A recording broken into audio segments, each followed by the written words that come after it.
السلام عليكم ورحمة الله وبركاته حبايبي. معلش المقطع اللي هو انا بعد ما فضيت لقيتني بعد ما رفعت الفيديو ما لقيتش اللقطة اللي هي وانا بعد ما فضيت الصابون اهو. صورته تاني وبوريكم اهو. عمل ما شاء الله، عمل 10 كوبايات. الكوباية دي وزنتها بعد ما طلعت الصابونة وزنت 160 جرام.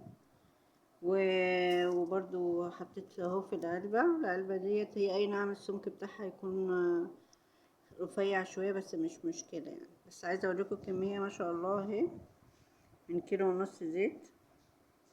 شوفوا بقى احسبوها. لو فكرة مشروع الصابونة ديت 160 جرام، انا بقول لكم جبت والله العظيم الصابونة كانت ب15 جنيه، وبالزيت المستعمل طبعا. حتى لو اشتريناها هيبقى رخيص شوية لو هي فكرة مشروع طبعا. اهو الطبق اهو لسه مفضيه اهوت.